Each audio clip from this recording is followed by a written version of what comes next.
তুমি যার আঁকি দুইটি নষ্ট করে দিয়েছ ସେ ମୋ ସ୍ୱାମୀ ବଳଜ ପ୍ରଧାନଙ୍କ ପୁଅ ବଳରାମ ପ୍ରଧାନ ମୋର ଇହକାଳ ପରକାଳର ଦେବତା। ହୁଏତ ତୁମେ ମୋତେ ପ୍ରାଣରୁ ମାରି ଦେଇପାର, ହେଲେ ତୁମର ଏହି ପ୍ରସ୍ତାବ ମୋ ନିକଟରେ ମୂଲ୍ୟହୀନ। ତୁମର ସ୍ୱାମୀକୁ ମୁଁ ଶାଳିଆ ବନ୍ଧକୁ ଠେଲି ମାରି ଦେଇଛି। ନା, ଏହା ହୋଇପାରେ ନା। ଗୌରୀ ସିନ୍ଧିରେ ସିନ୍ଦୁର, ହାତରେ ଶୁଭ ଶଙ୍ଖା ଥିଲା ଯାଏ ବଳରାମ କେବେ ବି ଶରୀର ତ୍ୟାଗ କରି ଅନ୍ୟ ପୃଥିବୀକୁ ଯାଇପାରେ ନା। ମୋ ସ୍ୱାମୀ ବଞ୍ଚିଛନ୍ତି, ମୁଁ ସଧବା। ଦିନେ ମୋ ସ୍ୱାମୀ ଆସିବେ ଆଉ ମୋ ଆଖିରେ ଲୁହ ପୋଛି ଦେଇ ମତେ ସଙ୍ଗରେ ନେଇଯିବେ। ମରି ଯାଇଥିବା ପ୍ରାଣୀ କେବେ ପୃଥିବୀ ପୃଷ୍ଠକୁ ଓହ୍ଲେଇ ଆସେ ନା ଗୌରୀ, ଏହା ଏକାନ୍ତ ଅସମ୍ଭବ। এই অসম্ভবକୁ ସମ୍ଭବ କରିଛି ମୋ ଭଳି ଜଣେ ଭାରତୀୟ ନାରୀ। ମୃତ୍ୟୁ ସ୍ୱାମୀ ସତ୍ୟବାନଙ୍କୁ ଯମଠାରୁ ଛଡ଼େଇ ଆଣିଥିଲେ ମହାସତୀ ସାବିତ୍ରୀ। ତାର ସତୀତ୍ୱ ଏବଂ ନାରୀତ୍ୱ ଥିଲା। କଣ ବି ଅଛି? କିନ୍ତୁ ମୋ ଦ୍ୱାରା ତୁମେ ଅପଭୁକ୍ତା ହୋଇଯାଇଛ। এই ଶରୀରଟା ହେଲେ ମନଟା ନୁହଁ। ମନଟା କେବଳ ଚିରଦିନ ପାଇଁ ବଳରାମଙ୍କ ହୃଦୟ ପାଖରେ ବନ୍ଦୀ। ତାକୁ ଛୁଇଁବା ଅସାଧ୍ୟ, ଅସମ୍ଭବ। ତାହେଲେ ତୁମେ ତୁମର ସତୀତ୍ୱ ବଳରେ ବଳରାମଙ୍କୁ ଯମମୁଖରୁ ଫେରାଇ ଆଣିପାରିବ? ଆଣିଲା ପରେ କଣ କରିବ? ସେ ଯେ ଚକ୍ଷୁହୀନ ଅନ୍ଧ। ସତୀ ଅନିଶ୍ଚୟ ଗୋସ୍ୱାମୀ ମଧ୍ୟ କୁଷ୍ଠ ରୋଗୀ ଥିଲେ। ସେହି କୁଷ୍ଠ ରୋଗାକ୍ରାନ୍ତ ସ୍ୱାମୀକୁ ନେଇ ସେ ସ୍ୱର୍ଗୀୟ ଆନନ୍ଦ ଅନୁଭବ କରୁଥିଲେ। ମୁଁ ନାରୀ, ନାରୀର ସ୍ୱାମୀ ଦେବତା। ତର ଯେବେ ଏ ବିଶ୍ୱର ସମସ୍ତ ସୁଖ ସମ୍ପଦ ଆଲୋକ ଐଶ୍ୱର୍ଯ୍ୟକୁ ତୁଳନା କଲେ କେବେ ସମାନ ହବନି। ବର୍ତ୍ତମାନ ତୁମେ କଣ କରିବ ବୋଲି ଭାବୁଛ? ମତେ ଜୀବନରୁ ମାରିଦିଅ। ଶାନ୍ତି ପାଇବ ସେଠାରେ? ହଁ, ଅନନ୍ତ ଶାନ୍ତି।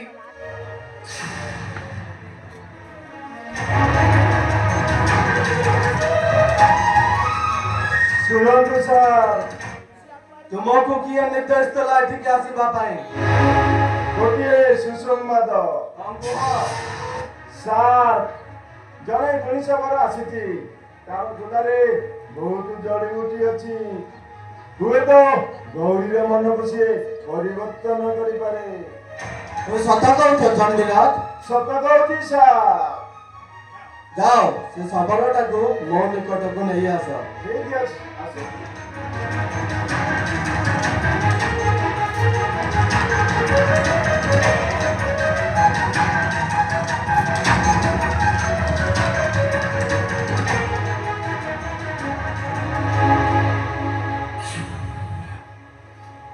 ଆପଣଙ୍କ ନାଁ?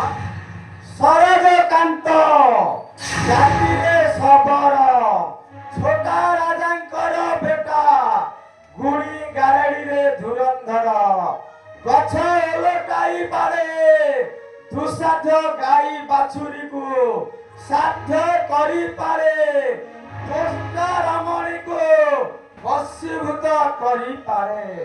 ନା, ଆରେ ଚମକୁ ଉଠିଲ କାହିଁକି? ଆରେ ସେ କିଏ?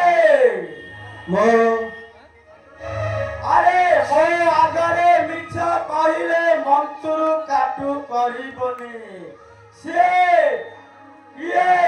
କଣ ପାଇଁ ଏ ଘରେ ରହିଛି? ଆଖିରୁ ଲୁହ ଗଡ଼ାଉଛି। ଏ ହଉଛି ଆମ ଗାଁ ଗୋଟିଏ ଚଷାର ବୋହୂ। ମୋକୁ ଟାଣି ଆଣି ଲୁଚାଇ ରଖିଛି। ମୁଁ ଚାହେଁ ଓ ପଟେଇବୁ। ଠିକ ଅଛି, ପଟି ଯିବ।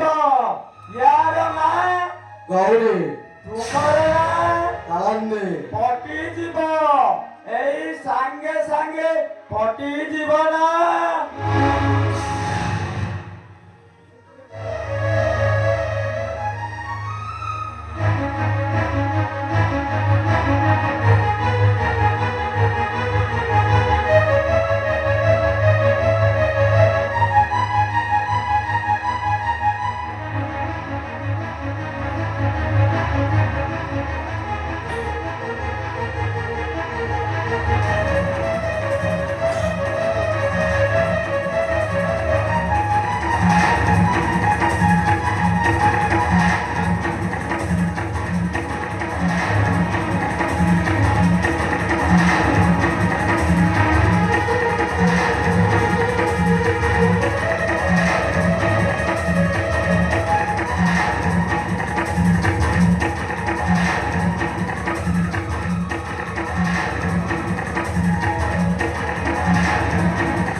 କରିଲା।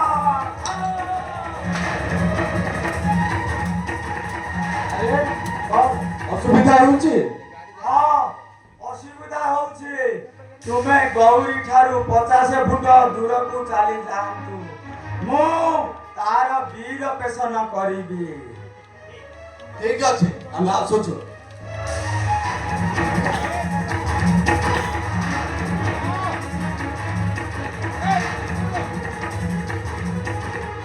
ଶୁଣ, ମୋର କାମ ସରିଲେ ନଗଦ 10,000 ଟଙ୍କା ଦେବ। ଠିକ ଅଛି, 10,000 ନୁହେଁ 20,000 ଟଙ୍କା ଗଣିଦେବେ।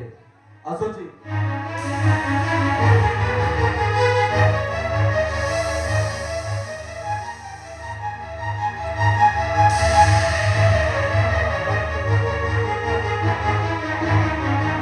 ଆଚ୍ଛା ମା, ତୁମ ନାମ ସତରେ କଣ ଗୌରୀ?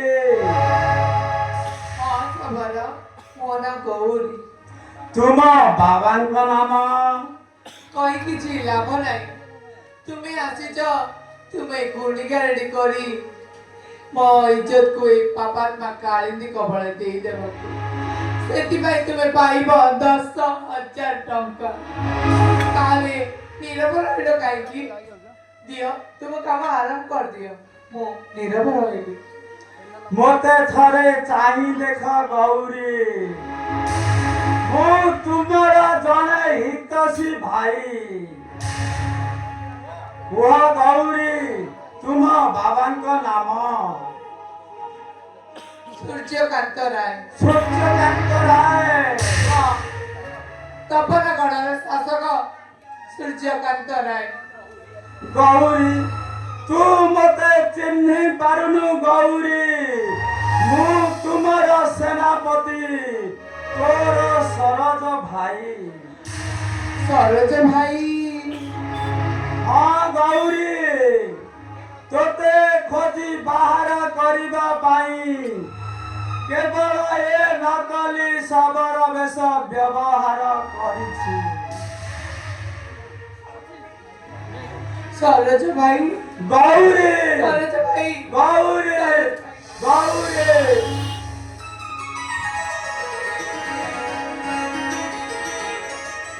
ସରୋଜ ଭାଇ, ଏଇଠୁ ନେଇଯାଅ ସରୋଜ ଭାଇ।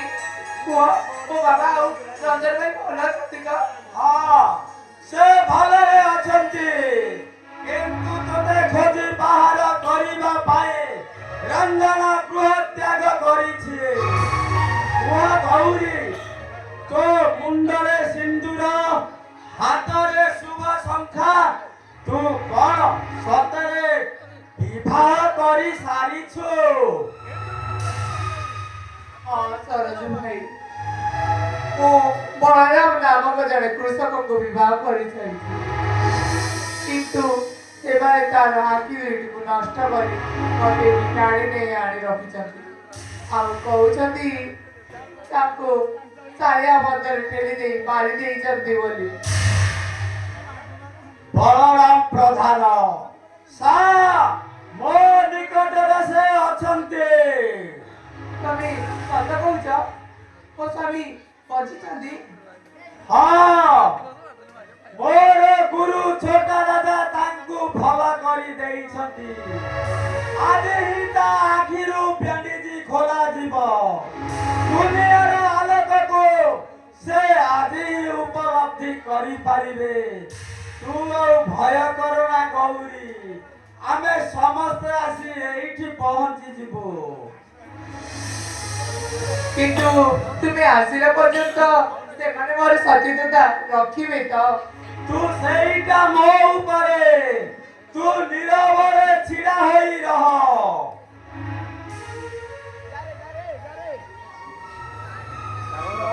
ଆସ ଆସ ନରେନ୍ଦ୍ର ବାବୁ।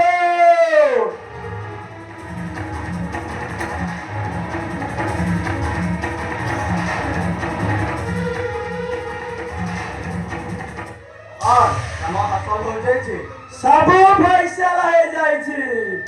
ଏଥର ତୁମେ ଗୌରୀକୁ ନେଇ ପ୍ୟାର କର, ପ୍ରେମ କର, ଟଙ୍କା ଦିଅ।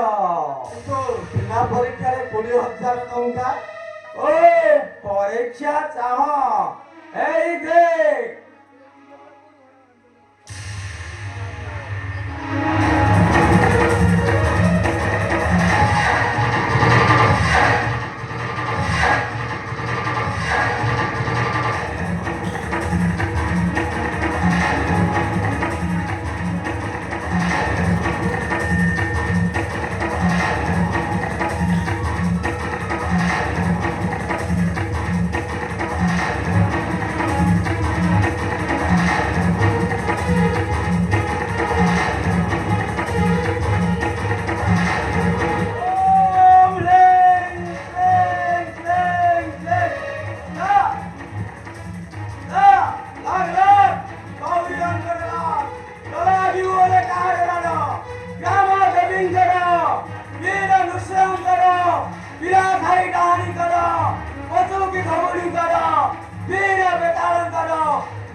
রক্ত খাই পেতিনি কর কোটি কোটি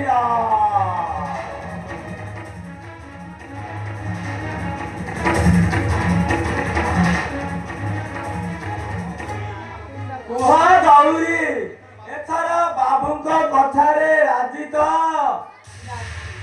ଆମ ବାବୁଙ୍କ ଲାଗି ମନ ଭରି ଖୁରାଙ୍ଗ ଯୋଗାଇବୁ ତ? ଯୋଗାଇବି।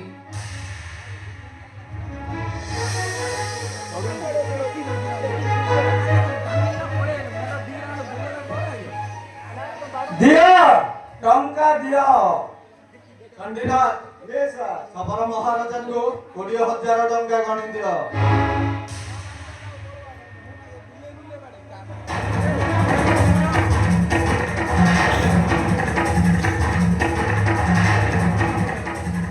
ଏଇ ନିଅନ୍ତୁ।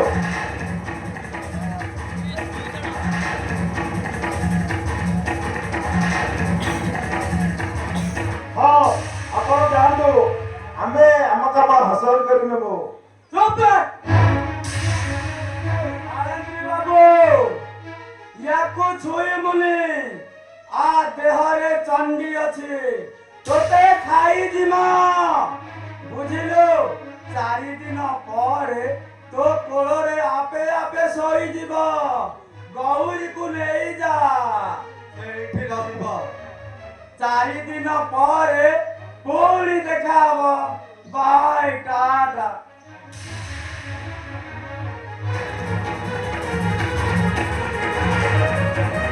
ଯାଅ ଗୌରୀ, ଟିକେ ଆରାମ ନବ।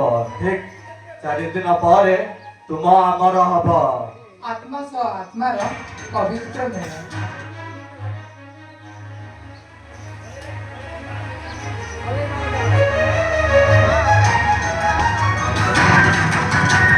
ଧନ୍ୟବାଦ, ଧନ୍ୟବାଦ ସେଇ ଶବର ଜଣଙ୍କୁ। ଆଜି ଗୌରୀ ମତେ ସମ୍ମତ ଦେଇଛି। ମୋ ସହିତ ତାର ଅପୂର୍ବ ମିଳନ। ହଁ ହଁ, ଗୌରୀ ଆଜି ସମ୍ମତି ଦେଇଛି। ମୋ ସହିତ ତାର ଅପୂର୍ବ ମିଳନ।